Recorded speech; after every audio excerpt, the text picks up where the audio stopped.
Hey everybody, it's been quite a while. It's your man JHelix. So it's been a few weeks since my last episode. I'll tell you why. Some of it is that I've been focusing on my shorts because people seem to want to watch me play riffs and stuff like that on the guitar or sing or whatever, which makes sense rather than talk like this because this is probably fucking boring for a lot of people. But anyway, the real reason that I haven't put out a full-length episode in a long time is because I took a big loss in my life. Had to wait a little while. It's been 2 weeks now. Had to wait a little bit before I even attempted this movie, just so I can make it through, basically. But I don't know if any of you noticed in earlier episodes, I have a little beautiful blonde golden dog that would be in here sometimes in my videos. That's Connor. That was my prize dog, I used to call him, in my little high-pitched voice. I had him from the time he was about 3 months old, and he was under 6 pounds at the time. And I just had to put him down 2 weeks ago, New Year's Day. I almost did it on New Year's, but we had a good day and he had a turnaround, so I did it on New Year's Day. 2 weeks ago. I had 12 years and just under 4 months. But yeah, it's been tough. I've had family dogs before. Growing up, we had 2 or 3, and they would obviously eventually have to be put down, but it would always be my parents, and it would always be remotely. Like, the kids would stay at home and the parents would leave with the dog and come back.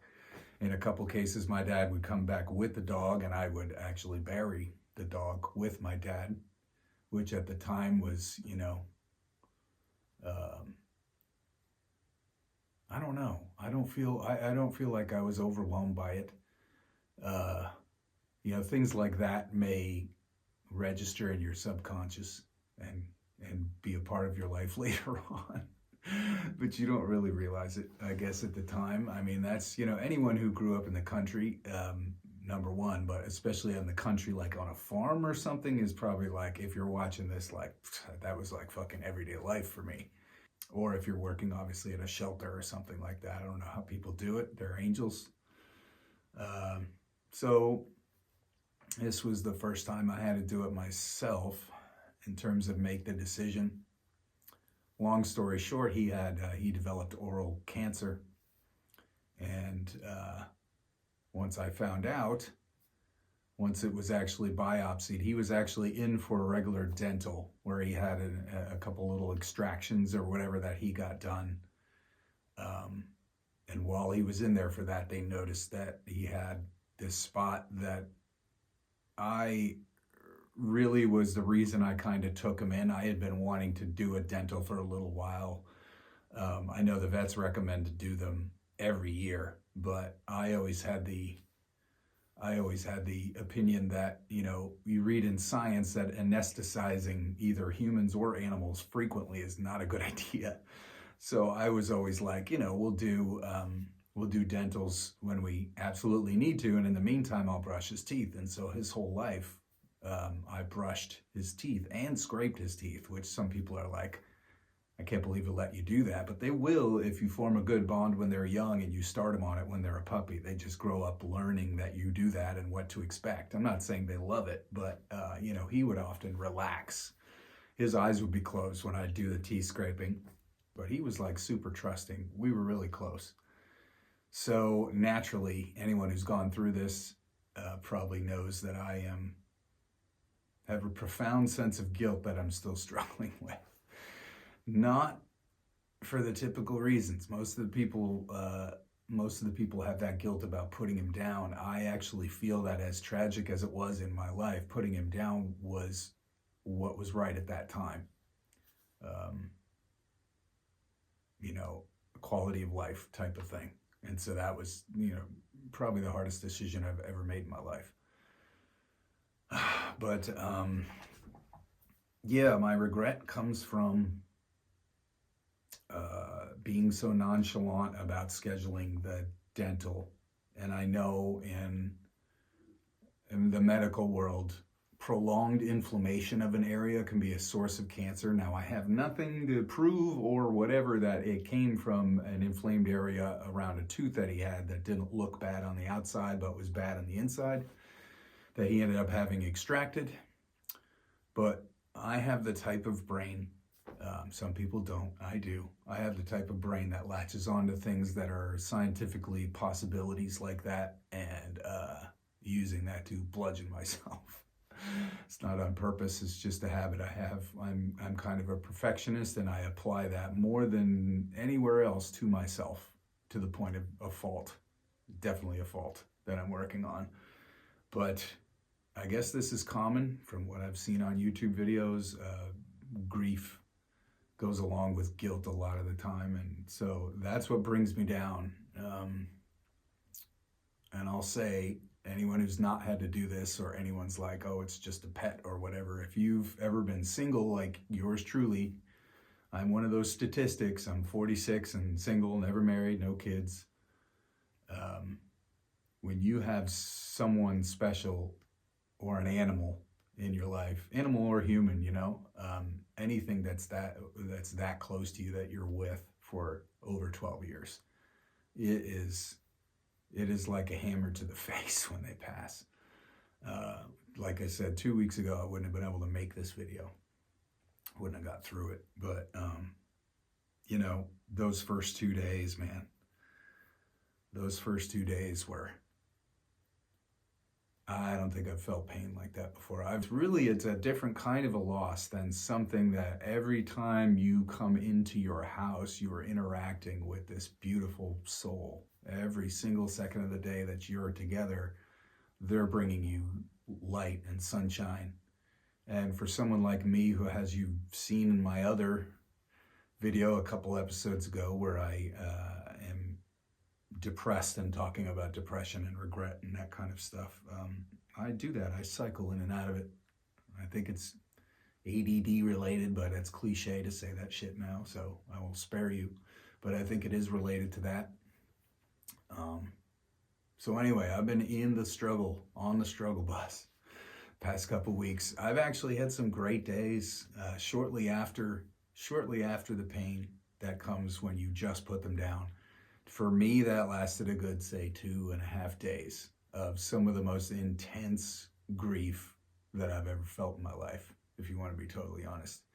Having to make that decision, and I chose to have this company come out to my house. They're called Sweet Dreams, and I'd highly recommend them. My dog would always get sort of nervous when I took him to the vet, and dogs frequently do. It's overwhelming smells. They smell, medical stuff. They smell pain. They smell probably death. So they get all crazy when they go to the vet and whiny and stuff like that. So I was like, I didn't want to make that his last memory. So if you're willing to pay significantly more in order to send your pet off the right way, in my opinion, or the way that I felt most comfortable with, I called these people, and I actually called them on New Year's Eve first, and was like breaking down on the phone. And they have people, their dispatchers are actually seem like they're kind of trained in this kind of stuff. They field calls like this all day long, like that's their whole thing. So they're very good at talking to you about it.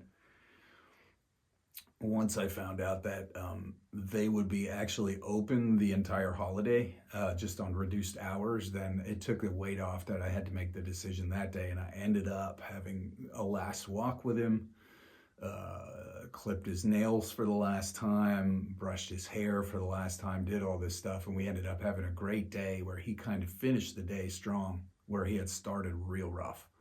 And so then I was like, okay, we'll wait. And then New Year's, he had another rough morning, and he had no energy, partially because fireworks go off until way late where I live, and he had nothing in him. And he was still loving and all that, but he had been sending the message to me the past couple of days, like, bro, I'm tired, man.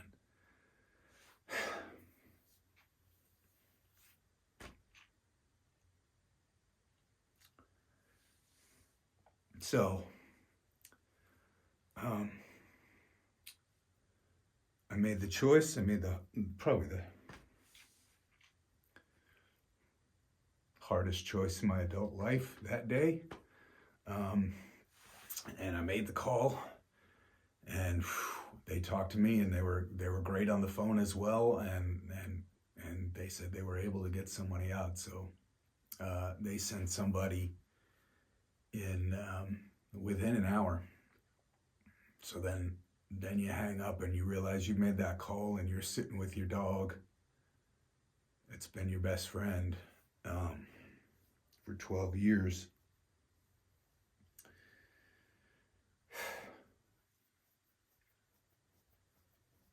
So that's how my New Year started. And they were great. They came out. I mean, I could barely talk, to be honest. I was like this, only times 10. And they relaxed me a little. They were very gentle, and essentially they give him the nice anesthetic that totally takes away all the pain. And I could tell by the way his eyes were moving that he could still hear me. And they let you linger. They prop his head up and treat him real nice and everything. And they let you linger there, and they'll go outside and they let you say whatever you got to say to your dog while he's in that state where they're totally pain-free. But I firmly think, I can't prove it medically, but I firmly think they can hear you just like some humans in a coma or something like that. And so I got to say, as best as articulate as I could say my goodbyes in that state. I was an absolute wreck. I'm not going to lie. I was an absolute wreck. I don't think I've ever been that devastated. It's even hard to talk about it now. But, yeah, so that, and they were great. They were great. They removed the body gently. There's no, I mean, they make sure there's no mess. It's a beautiful way. If you're going to do it, it's a beautiful way to have people come to your house and do it instead of going to a clinic. But anyway, I was profoundly affected. And this video, I think, is probably getting long now. For those who are still in here, I was profoundly affected. I mean, the next couple of days, I was devastated to the point where I had to start.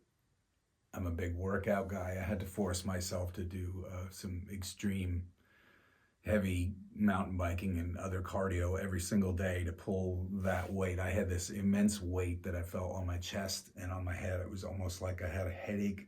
The grief was so heavy. I've never felt anything like that, but so that goes away.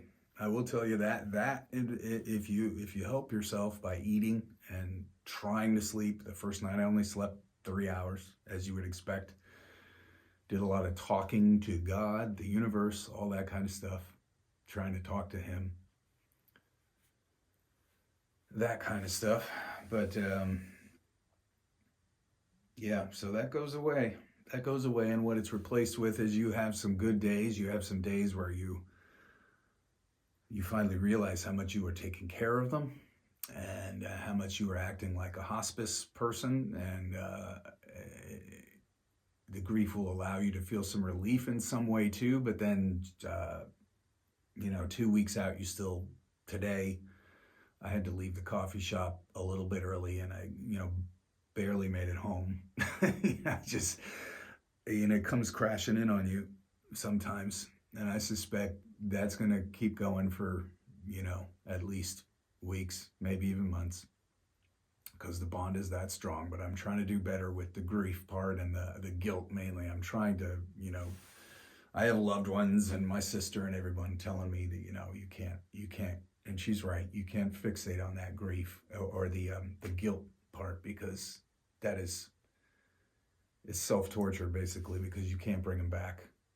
And even if I had, let's say, done everything perfect in a year before all this drama started or whatever, made the decision to take him in earlier, even though I didn't see any reason to, take him in to get his teeth looked at. Had I done that, I could have, in my mind, potentially prevented this, but I don't know. Anyway, so If you're still here, that's the reason I've been off. And so I'm still working. I just got done actually playing for 2-3 hours, writing some new songs, and I'm still working on the album is still coming, the music video is still coming, but when something like this happens, you kind of realize that for a little while nothing else matters. That's why you see professional musicians canceling tours and stuff like that.